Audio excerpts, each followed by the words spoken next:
दोस्तों, एक ऐसा संगठन जिसके पास 2 लाख से ज़्यादा लड़ाके हों और जिनके पास ऐसी मिसाइलें हों, जिनके पास ऐसे ड्रोन्स हों जो 2000 किलोमीटर से भी ज़्यादा दूरी तक जाकर कार्रवाइयों को अंजाम दें, ऐसे संगठन के बारे में आप क्या कहेंगे? दोस्तों, इस समय अरब वर्ल्ड में जिस तरह के डिस्टर्बेंसेस दिखाई दे रहे हैं, उसे देखते हुए आज ये स्पष्ट लग रहा है कि दुनिया एक बहुत बड़े युद्ध की तरफ बढ़ती चली जा रही है, या यूं कहें कि दुनिया को कोई ऐसी शक्तियां हैं जो एक बड़े युद्ध की ओर झोंक रही हैं। और अगर कोई बड़ी लड़ाई होती है तो यकीन मानिए ये दुनिया वैसी नहीं रहेगी जैसी आज अभी दिखाई दे रही है। हम बात कर रहे हैं यमन के उस संगठन के बारे में जिसके पास 2 लाख से ज्यादा लड़ाके हैं और ये लगातार पिछले कई दशकों से सऊदी अरेबिया और अमेरिका के खिलाफ एक जंग छेड़े हुए हैं और इनका यमन के 70% से भी ज्यादा हिस्सों पर कब्जा है।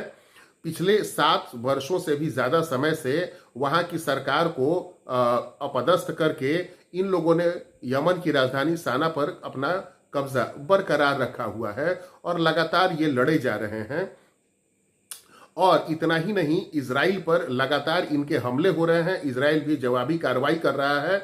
और ईरान के जो 3 सबसे बड़े प्रॉक्सी हैं, हिजबुल्लाह, हमास, उनमें से भी ये भी एक है, लेकिन ये सबसे बड़ा संगठन है आज की तारीख में और इस संगठन का नाम है हूती संगठन। हूती संगठन ये बहुत ही कैपेबल एक टेररिस्ट ऑर्गेनाइजेशन है। हालांकि इस पर कई देशों ने अभी भी प्रतिबंध नहीं लगाए हैं, लेकिन फिर भी ये अपने हिंसक कार्रवाइयों को लेकर के पूरी दुनिया में बहुत ही ज्यादा कुख्यात है और इजराइल को काफी ज्यादा परेशान किए हुए है। इसके पीछे सपोर्ट है ईरान का। तो दोस्तों, हम आपको आज विस्तार से बताने जा रहे हैं कि हमास और हिजबुल्लाह को काफी हद तक ठिकाने लगाने के बाद जो इजराइल सबसे बड़ी चुनौती का सामना कर रहा है, जो सबसे बड़े रेसिस्टेंस का सामना कर रहा है, वह रेसिस्टेंस मूवमेंट है हूती मूवमेंट ऑफ यमन। तो दोस्तों, ये मूवमेंट कहां से शुरू हुआ, इसकी कैसे शुरुआत हुई और हूती हैं कौन से लोग, इसके बारे में हम आपको बहुत ही संक्षेप में लेकिन सब कुछ बताने जा रहे हैं बहुत कम समय में। दोस्तों, कहीं जाइएगा मत, आप हमारे इस चैनल के साथ जुड़े रहें, हमारे प्रोग्राम को अंत तक देखें और हमारे चैनल को लाइक, शेयर और सब्सक्राइब करना बिल्कुल ना भूलें। की एक शाखा है, शिया कबीले की एक शाखा है जिसे जैदी नाम से पुकारा जाता है या पहचाना जाता है यमन देश के अंदर। लेकिन इनकी बहुत ही ज्यादा धाक रही है, बहुत ही ज्यादा प्रभाव रहा है और हजारों वर्षों तक इन्होंने यमन पर शासन किया हुआ है। लेकिन 1960 के दशक में इनके जो सुल्तान थे यमन में, उनका नाम था इमाम अहमद, उनकी हत्या कर दी जाती है, जिसके पीछे एक तरफ यूनाइटेड स्टेट्स और सऊदी अरेबिया का गठबंधन था और दूसरी तरफ यूएसएसआर। इनके बीच जो कॉन्फ्लिक्ट चल रहा था, उसी कॉन्फ्लिक्ट का नतीजा हुआ कि यमन में डिस्टर्बेंसेस पैदा हुए और सुल्तान की हत्या हो जाती है, इमाम अहमद की हत्या हो जाती है।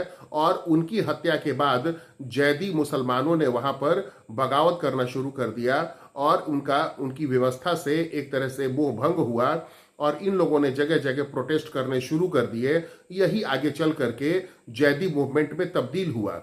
1990 के दशक तक आते आते जैदियों के एक काफी बड़े नेता हुए जिन्होंने एक स्टूडेंट मूवमेंट की शुरुआत की। उनका नाम था हुसैन बदरुद्दीन अल हूती।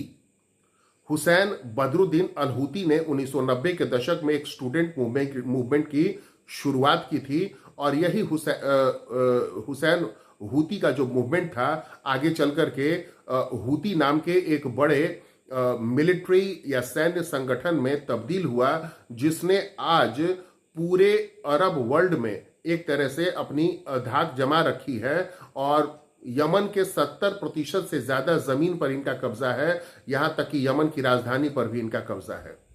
ये स्टूडेंट मूवमेंट जो बदरुद्दीन हूती का ये स्टूडेंट मूवमेंट था, ये और ज्यादा निखर कर या और ज्यादा तेजी से उभर कर सामने आता गया और इसी का ये नतीजा रहा कि यमन की फौज ने 2004 में हुसैन बदरुद्दीन अल हूती की हत्या कर दी और इस हत्या के बाद तो फिर एक तरह से यमन एक अलग ही दौर में फंस गया।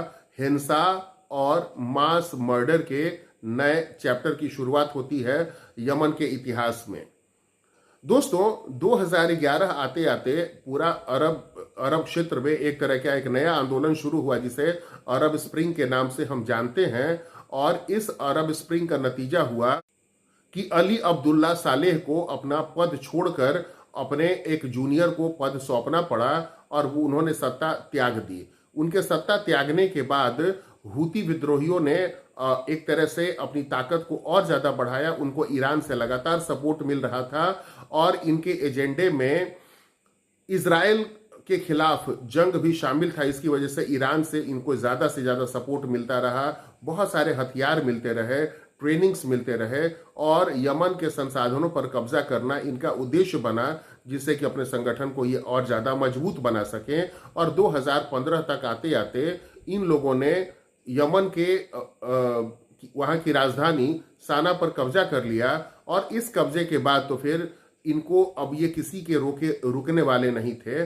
और तब से लेकर आज तक हूती विद्रोहियों ने पूरे अरब वर्ल्ड को एक तरह से हिला करके रखा हुआ है और इजराइल की भी नींद हराम करके रखी हुई है इन लोगों ने।